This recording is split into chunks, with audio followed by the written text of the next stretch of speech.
The VC Show, let's go.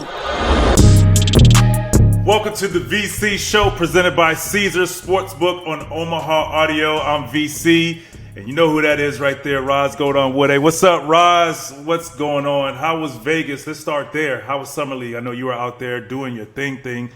How was it? What's up, Vince? It's good to see you. Yes. Summer League was awesome. You know, I was right at the top of it, so all of the star players were out there still playing. I got to cover the number 2 and 3 draft picks. I saw Jabari. I covered Chet. Got to interview Benedict Mathurin. So I had a lot of interaction with some of the up-and-coming players.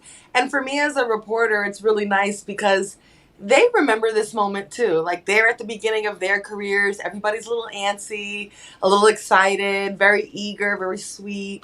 It's actually, for me as a reporter, a really nice way to connect with guys right at the top of their career and develop that relationship. And it was really cool. It was packed. The star players was out there. I saw LeBron. I saw Draymond. I saw everybody was out there. So, you know, it's a vibe in Vegas for Summer League. And I'll tell you two things. I didn't get to do Summer League. Okay. How about that? I never got to experience that. But because my year was the lockout year. So I got drafted, I signed, and didn't see anyone from the organization again until January. So it was like a great moment, but there was no Summer League for us. And once I got back, it was a 55-game season, and you know I played well. And they told me they didn't want me to play. Right. But what I ended up doing, I ended up going back to school. So while guys were playing, I was actually in a classroom trying to finish school at the time. So I didn't get to experience it as a player, but I obviously got to experience the vibe in Vegas on the other side as a reporter and an analyst as well. So it was it's a cool situation, and I have seen a lot of people talk about how should players handle playing in Summer League, and I've been wanting to talk about that because I hear people talk about it, and I have my view on it. I think these kids should approach it as everything. Yes, it's not the real players. You're not playing against the superstars of the superstars, but organizations get the opportunity to see what they have to better you when it comes time for the real thing. Or players get a chance to see what the NBA is like, how fast the game is, how it's refereed. It's a lot different than college. I think they let them play a little more in college sometimes than they do in the NBA. So they get to learn the different ins and outs of the league, what the can and can't get away with, and then obviously it's a I don't want to say culture shock, but it's a wowing moment when you go from that to training camp, when you go from training camp and preseason to regular season. So it's a process, however you look at it. And I hear people say, oh, you shouldn't take it too seriously, but you should, because like you prep and you want to dominate that moment to get ready for the next moment. So you're not regressing, you're progressing. And I think it's important for guys to really give their best. And then once you give a little bit, they shut you down, and they kind of, now you get to process it and get ready for the next stage into the real thing. Yeah, and what's cool about Summer League is like the courtside area is usually, spackled with star players, the more veteran star players coming to see their youngins. And it's really become a whole event. It's very, I would say the energy of Summer League is very positive. Everybody's happy to see each other. Everybody's hopeful and happy because it's a new season. Everybody's fresh slate. Roz, everybody want to hang out in Vegas. You see in GMs, you see in it's easy to get guys to come in. The organization say, "Hey guys, I need you to come in for a couple of days, in Vegas." All right, cool. Like, that's easy. And they fly you in. You know that. Come on. Yeah, it's a vibe for sure. People are outside having fun. I mean, you could get tied up out there too, but it's become a thing. Like, it's packed out. The fans are in the arena. You would think these are just regular season NBA games, and sometimes I have seen that some of like the top picks have seemed a little bit tight or nervous under that pressure. Now, I know you didn't do Summer League, but as a top draft pick, did you feel the expectations of everyone on your shoulders? For sure, preseason. I mean, it was an opportunity, but this is the chance for them to get that out, to get to the preseason games, and where it's different and it's more expectation. Right now, it's just like it's just like the warm up to you dominate there, you figure it out, and you get comfortable, and then it's just going to be new expectations, new uncomfortable situations that you're going to learn, because now you're going to start playing against guys, and you're playing against guys now who are still trying to get a job, but you're just figuring it out. So it's okay to mess up, and then now you take it with a grain of salt because you want to see what you have, and the fans of your teams want to see the potential. And then when you put it all together, I hope fans go in it with an open mind, saying, hey, this guy is now trying to learn the NBA game with all the talent that they have, and mesh the two together, because that is super important for guys to understand. Like, some of these young guys walk in like, man, I'm talented, but you also have to take your talent and mesh it with the actual game and other players that you're going to play in, because a lot of these guys get featured right now, and that may not be the when the season starts. As you being the feature guy, you're a complimentary guy.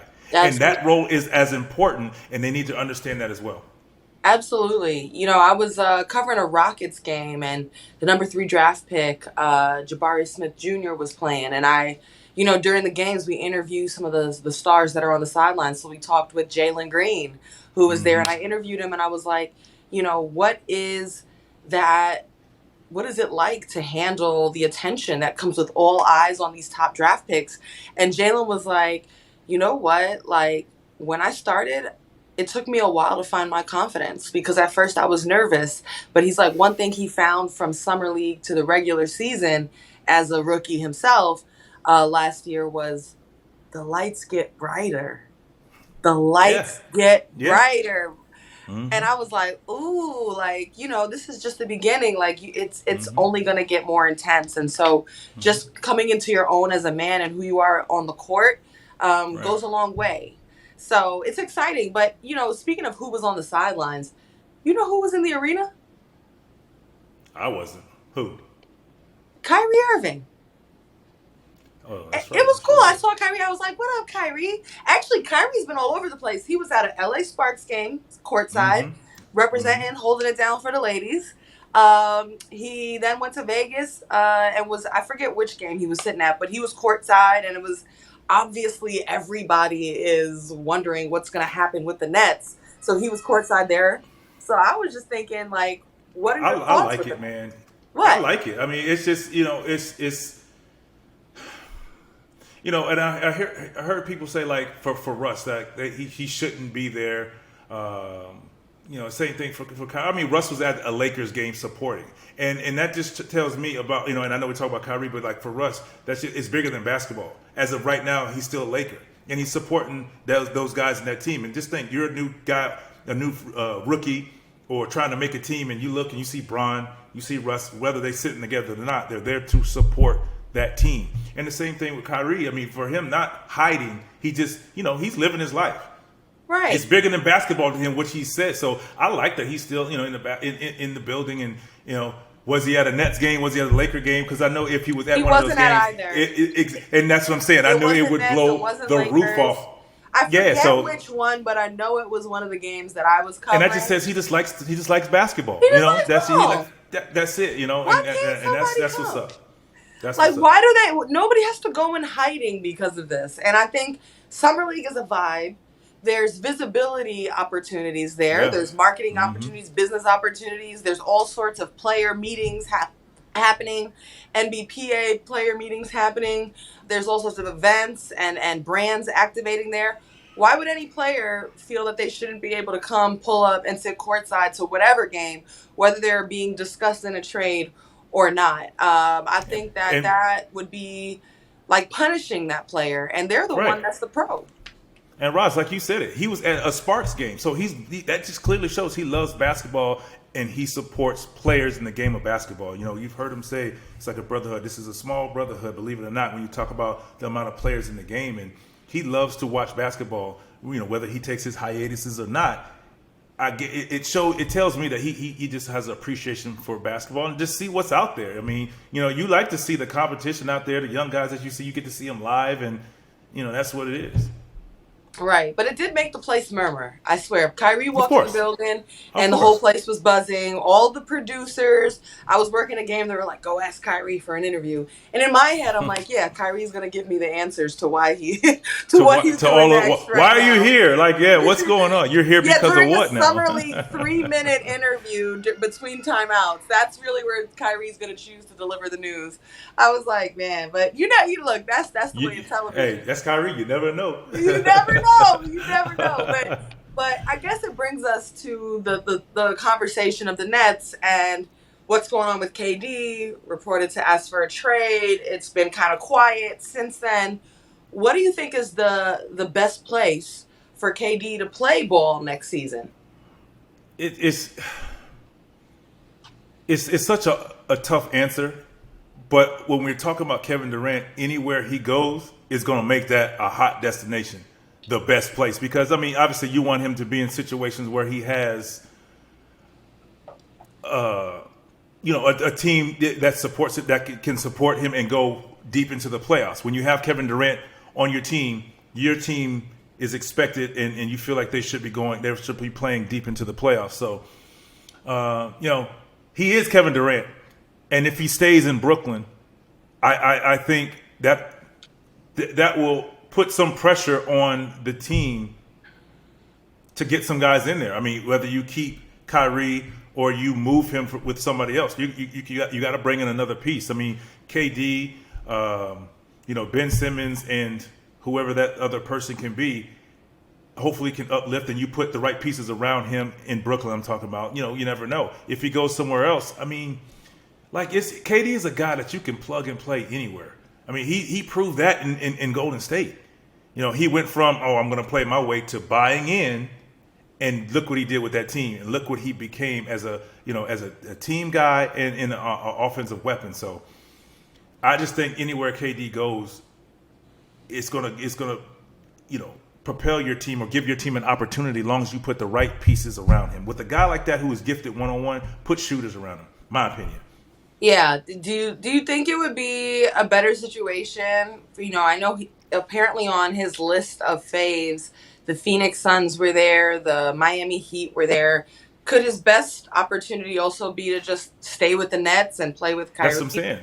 Yeah, if it works, I think the commitment to obviously having Kyrie around, because you're talking about KD and Kyrie, the 1-2 punch like that is just tough. The reality is, that's a tough guard. Then you add a guy like Ben Simmons, and then people are like, oh, Ben Simmons. But what Ben Simmons does is he can push the pace. They get out and transition more. They don't have to worry about running the offense, just score, because Ben is a great facilitator. That makes them dangerous. That makes them extremely dangerous. So, I mean, if things don't work out where he goes to Phoenix, worst case scenario, he stays in Brooklyn with the group he has. Then you add Joe Harris back. You have Seth Curry. You have shooting. You get you some rebounding. And just guys who can plug into what you're trying to do. That can be a very good basketball team.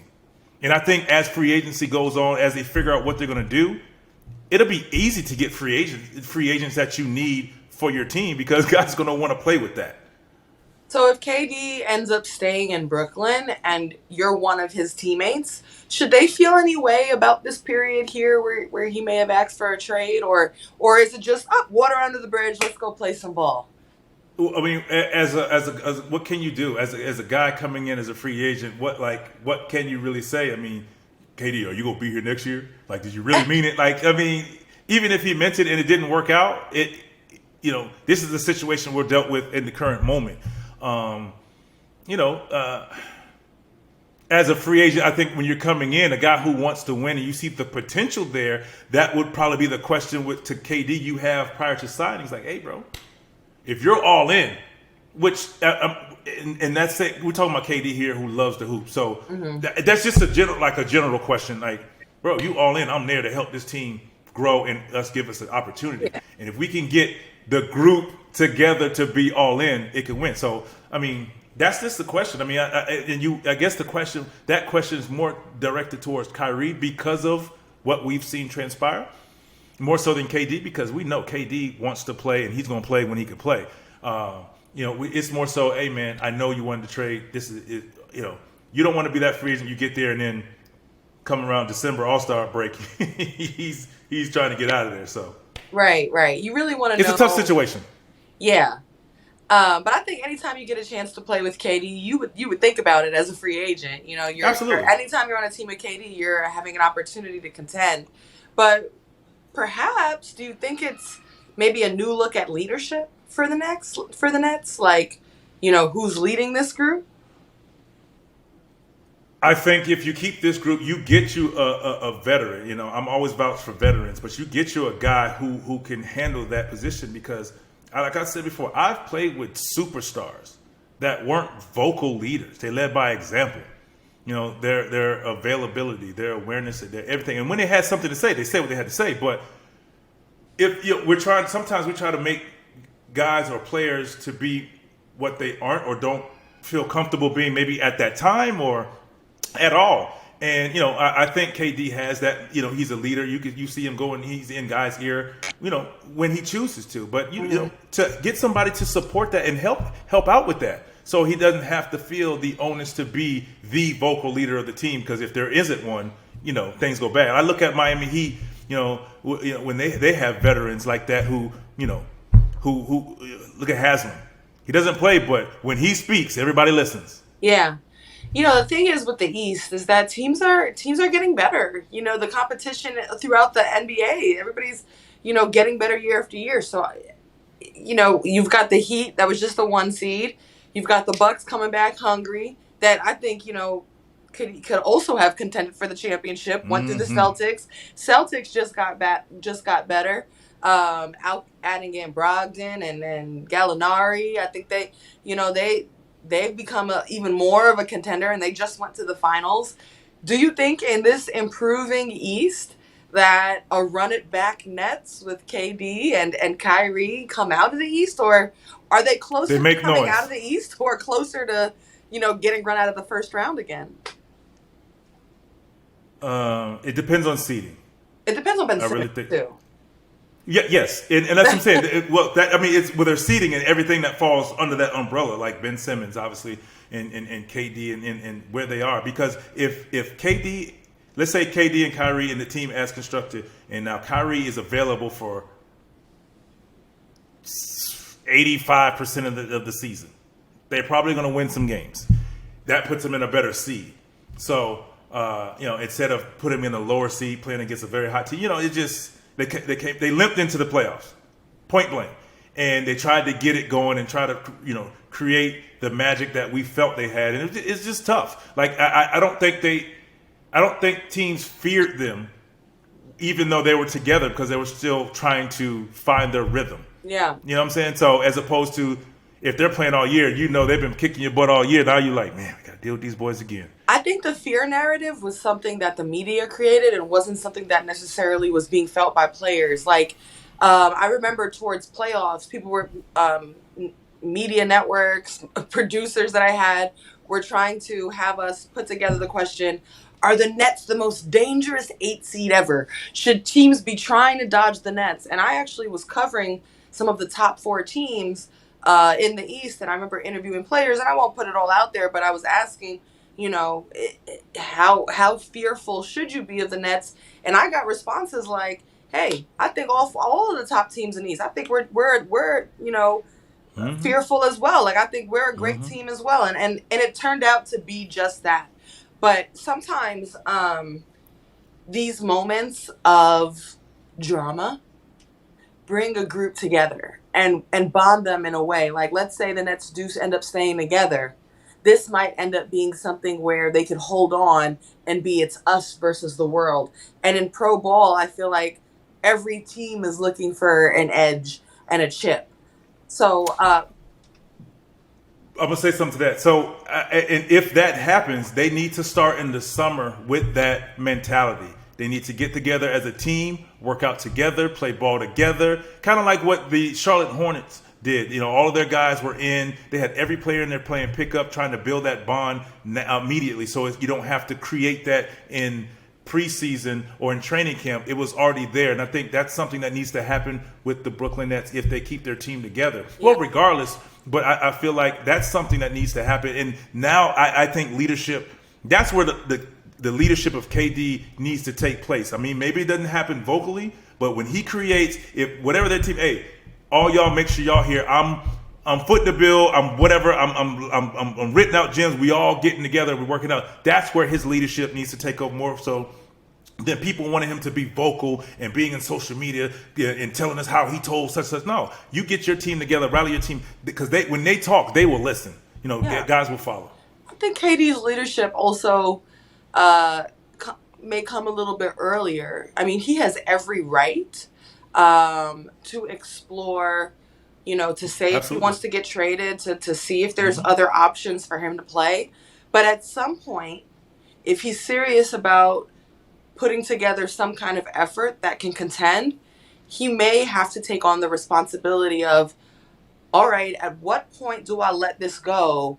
And then also give my attention to this team so that we can properly, and also our executive staff can properly build around who they know they have. And it's hard for any team to buy into anything if you don't know who you're going to war with. And so at some point, this is not just a KD convo, it's anybody who is in trade convos, asking for a trade. At some point, if you are going to end up staying and working with the team towards winning, you've got to allow people to know, should they build around you? Should they commit to this roster? And should we all buy in? And so that's a tricky line for him to walk. I'm not going to say that's easy, but at some point he may have some tough, decisions to make about how he moves.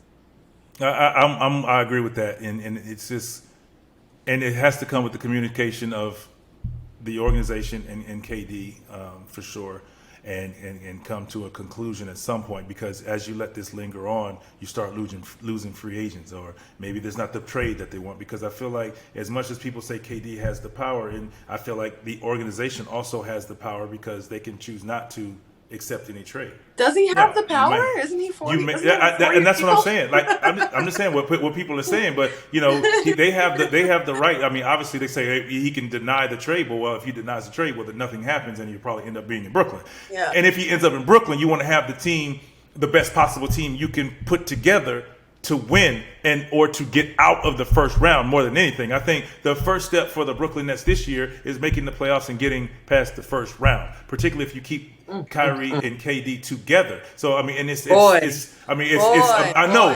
imagined, but I think they're very capable of it, because when you add Ben Simmons, because this thing, if you have Ben Simmons, you just give them another element. You give them more rebounding. You give them more. You give them the opportunity to play faster. You don't expect KD to do it all as far as the facilitator. Now you're talking about a KD that doesn't have to facilitate as much.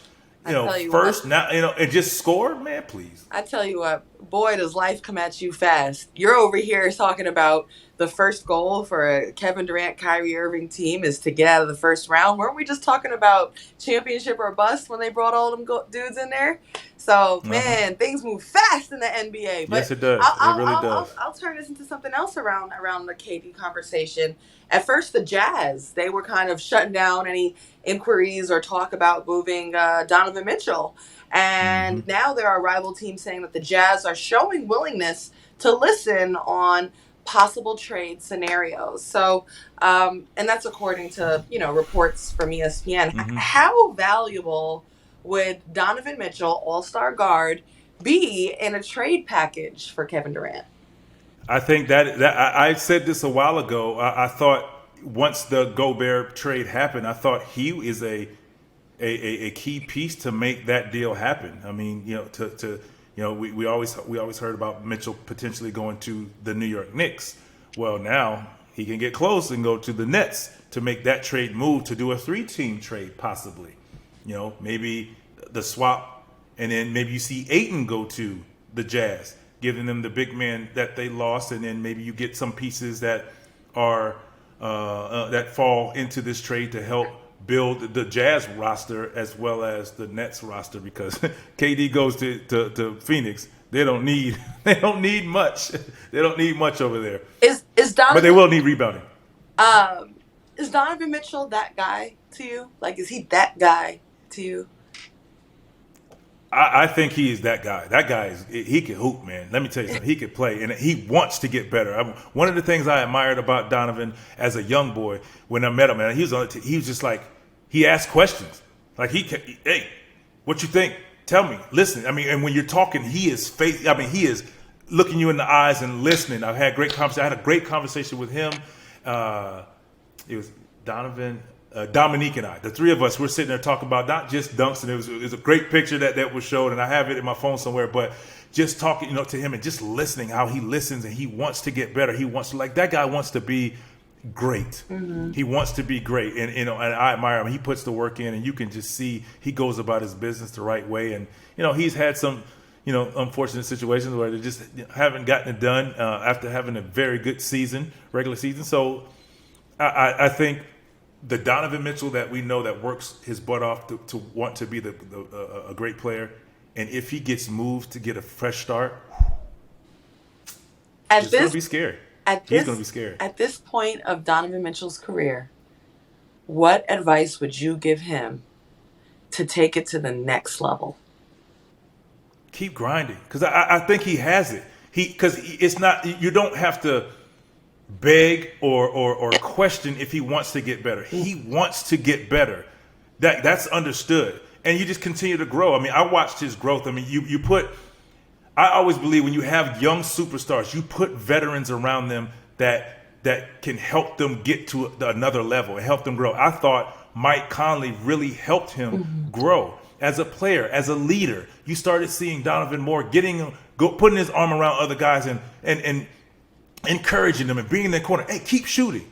I called a couple of games this year with him and watching him, and he just in his encouragement when guys miss shots, hey, keep shooting. Regardless of he and Gobert and he missed shots, he continued to encourage him regardless of what we perceive them to have. So I feel like he's going to get there and he'll gain and have new life if he's moved to another team. But I feel like whoever gets him, wherever he goes, or if he stays, he needs to continue having a veteran in his corner because he asks questions. He's coachable. He wants to. He absorbs everything you tell him. So I feel like he's on the way. He's awesome. You and him really are on my same all NBA team of top 5 all human beings in the NBA. Like just such a sweetheart. Has time and for everyone. Is kind, is patient, is consistent. And I see that playing out in who he is as a superstar. And I think he also has that talent too. There have been talks about potentially, Knicks trying to maneuver to make a play at him. In your experience, Vince, are the New York Knicks and playing at the Garden and the Mecca, and I'm from New York, so I'm biased, but is that the goal? Is that the golden standard?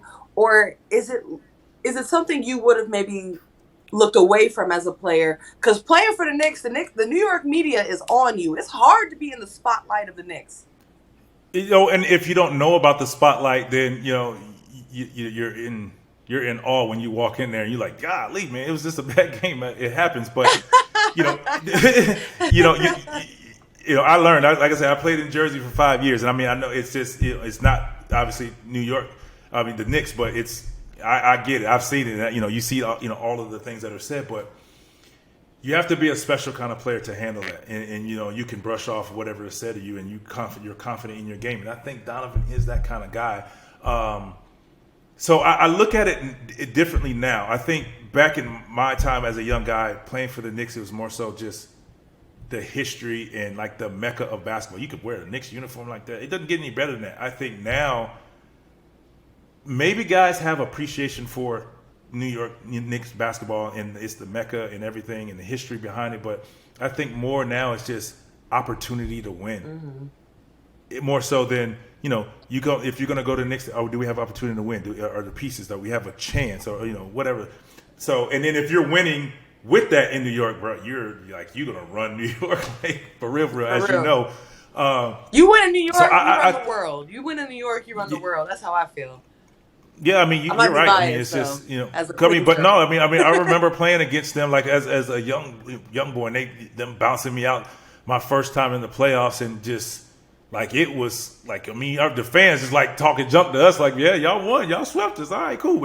I got my redemption the next year, but it's just they're so loyal and they're thirsting for a team that makes noise in the playoffs, like they did 2 years ago. I mean, obviously they lost to the Hawks, but they were so good, and they were like, okay, maybe we can. So, but you just see how they rallied behind them, and obviously they fell short. But okay. So I mean, you get Donovan Mitchell there, it makes things easier to get free agents. I mean, they already have a decent team, a very good team, very good young talent. You add Donovan Mitchell, guys gonna start wanting to come there to play with that. Yeah. What stands out to you as a memory of you playing at Madison Square Garden or the Mecca? Do you have a moment in your career or something that stands out, or you saw someone on the sidelines, or you remember the way it feels playing at the Garden, an iconic arena? I have all of that. Go for it. I have all of that. I mean, look, I'm gonna start with Spike. You think about with Spike and his loyalty to the Knicks, and then you think about his banter between MJ, his banter between Reggie, and then being a part of that type of thing with him, playing against him in the playoffs. And the fans already booing too, but you can actually hear Spike talking junk to you now. Like it wasn't to the level of MJ and Pippen and Reggie, but that's when you're like, hey, I've arrived. Like now this guy is talking junk to me. I'm playing against his team, and one of the other things is having a big games, big dunks, big moments in the Garden. It's like, it's cool when, and it's no, I won't even name a city because, people get, or an arena because people get sensitive about it, but it's cool scoring, 35, 40, 45 points in some arenas. But when you could do that in the Garden, when they're not rooting for you at all. Mm-hmm. Like everybody, it's very few people who are wearing Raptors jerseys when we were playing there, but there were a few. And you can still do it in the Garden. Like, it didn't get any better than that. And then the other one is thinking about that first playoffs. Making the playoffs and playing the Knicks and going through. So they had the Jordan rules, and Van Gundy said he made rules like it was the first time I was actually. I was a focal point of a team, obviously, but it got to the point where we changed our offense where I had to play the point guard because they were double teaming me, and they still double teaming at half court. I'd never seen anything like that, and I didn't have the greatest playoffs, and people talk back, but like they made sure they made it tough for me. And I had to utilize other guys with my willingness to make plays for everybody else. I don't even know what I averaged. I averaged double figures, obviously, but other guys like T-Mac had a great series, and like, oh man, maybe Mac was. I was like, they made my life hell, point blank. That first playoffs, and once I figured it out and understood, like, I was seeing triple teams and. When I was scoring, I earned like they said, I earned my baskets. Like if you go back and watch that playoff series, like you're like, bro, triple teams, and I was literally watching film trying to figure out how to score, not one-on-one, not even double teams, like triple teams coming. They're just because I had success against them in the regular season.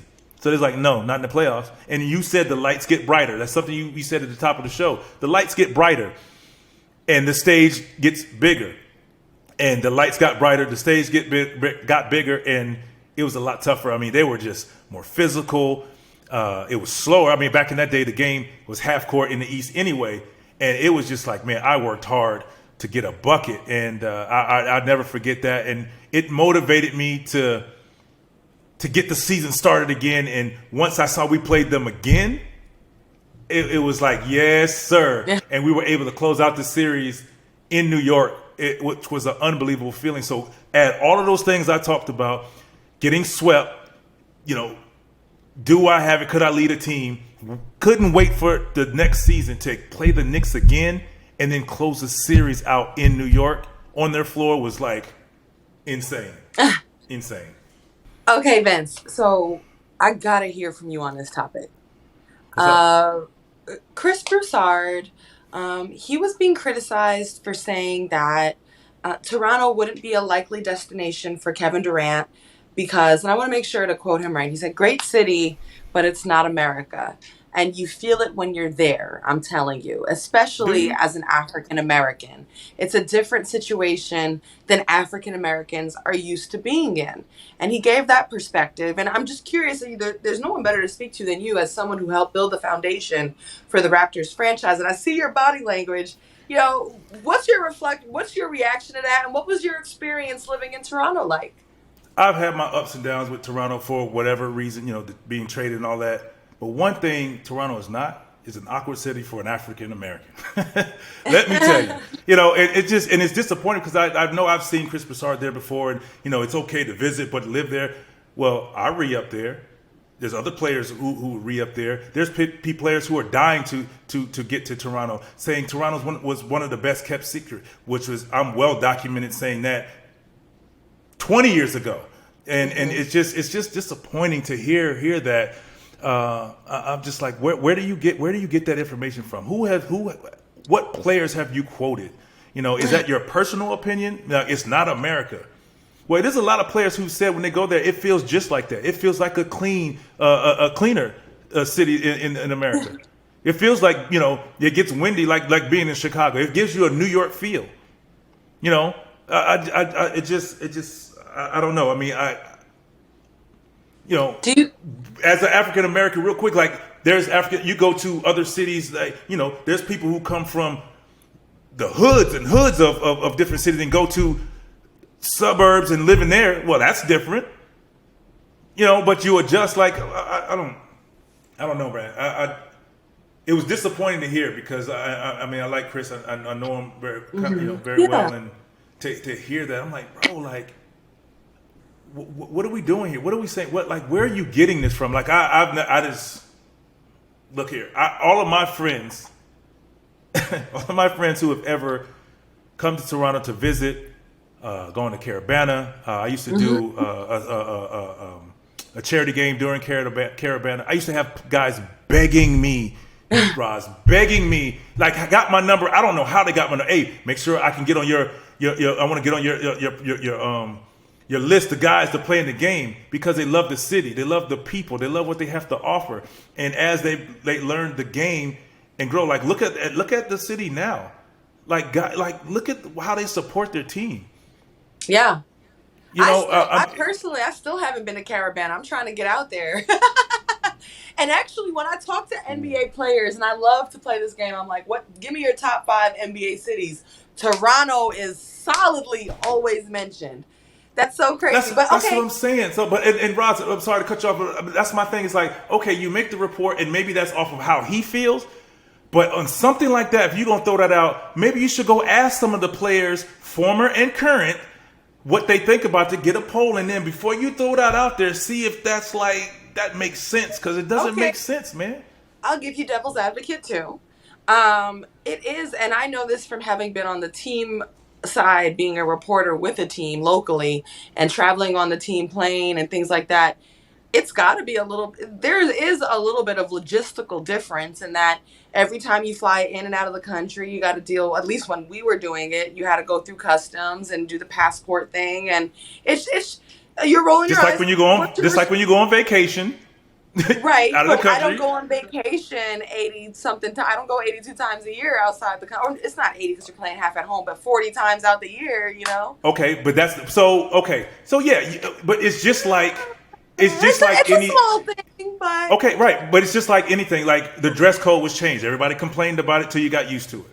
Just like the rule changed. We all complained about it till you get used to it. I'll be the first to tell you. We complained all the time about customs. But at the same time, you got used to it. It just became a part of your daily routine. That's just what it is. Just like you go to a team and you're used to having late shoot-arounds or no shoot-arounds. And you go to a team... when I got to Orlando, we had Stan Van Gundy where we had early shoot-arounds, we had taped, and we had to wear knee pads. Couldn't stand it, but we got used to it. And that's just the way it was going to be. And, that's why you have preseasons. I mean, every time you go out, and as a visitor, you're used to flying into into a city, land, and go to your hotel. Well, that's not the case there. And sounds like what the NBA is trying to do. They're trying to expand and put teams everywhere else. Well, they're going to see it twice a year from, or whatever, and do 2 different countries. So, I mean, it's just, it is what it is. And I think that's, like you said, that's just a small thing, to what you get when you get there. People are happy. People enjoy Toronto when they leave there. Trust me. Do you feel like as a superstar that the visibility for players in Toronto was different than those in the US and the marketing opportunities? Back then, but now they're getting more opportunity. They're on TV way more than it was back when I was at my peak, when I was doing my thing. Like when I got my first time to play on TV, I did what I had to do, and we used to fight all the time. Give us a chance, put us on TV more, to let the people see what the city has to offer.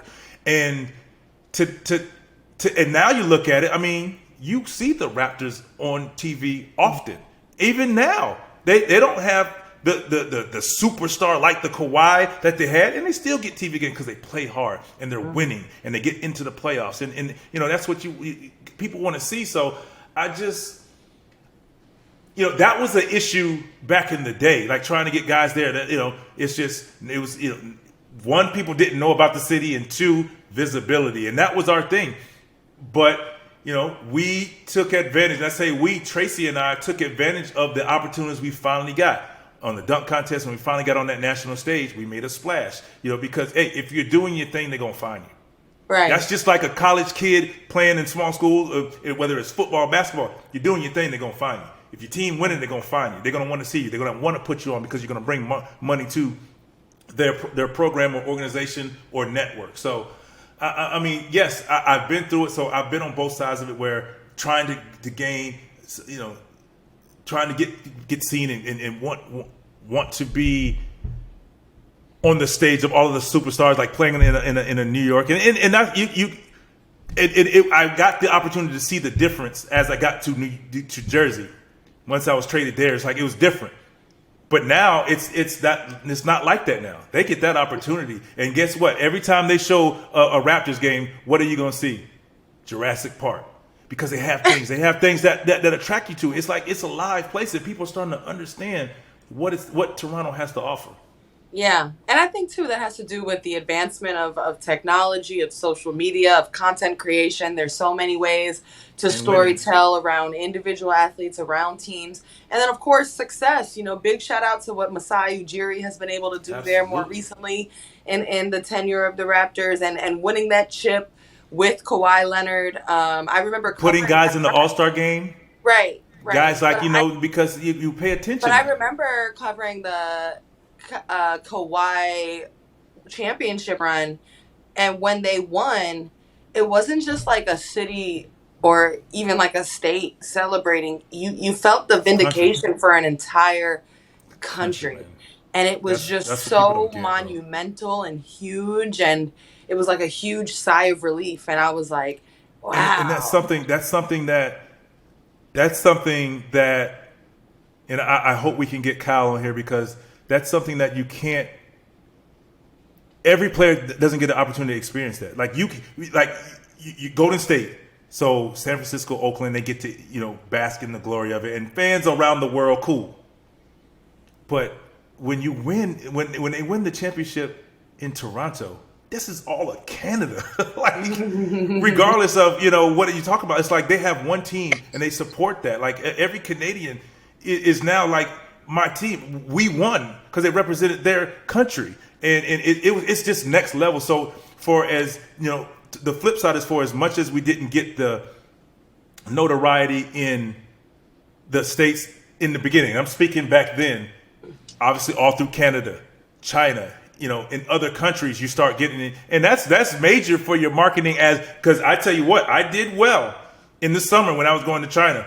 I did well because of that. Alone, so I think you have the love of the States now, and I think Scotty Barnes is going to start getting that. You get the love of the States, and people love him, and then all of Canada is supporting that young man. And I mentioned him because I got the opportunity to present him his Rookie of the Year award.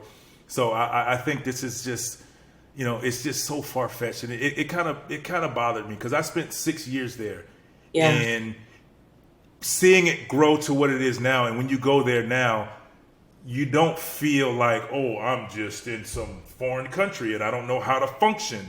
everywhere you go feels just like being in the States. Yeah. It's just crazy, bro.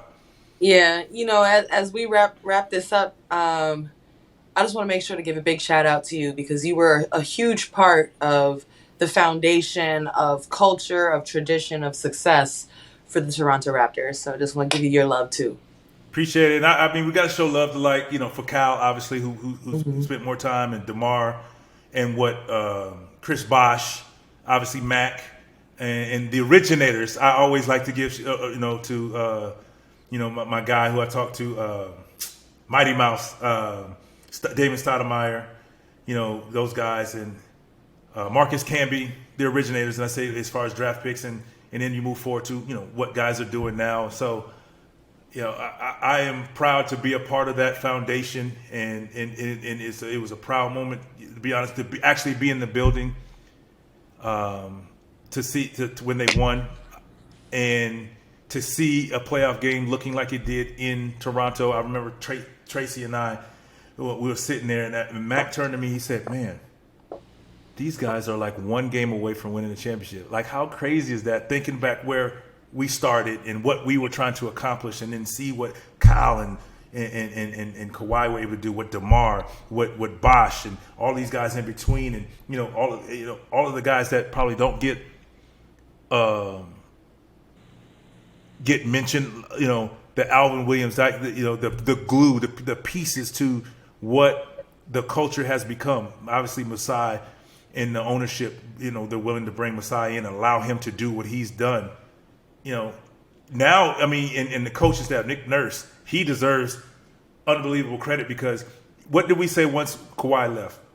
We said, I don't know if they're going to be good. And then now we say, what do we say when now Kawhi and Kyle left? I don't know. He has them playing hard. They still have a chance. You can't just say, they don't have a star. Pascal Siakam, what Fred VanVleet has done this year, earning the bag out there, it's now become a culture and a way of life out there. So shout out to the Raptor organization. All right. That's a wrap of the VC show. Another great episode. I was in my feelings a little bit tonight, thanks to Roz, but it's all good. It's nothing but love, man. Keep listening to us. You can listen to us wherever you can find your podcast. We out of here. Let's go. See you next week.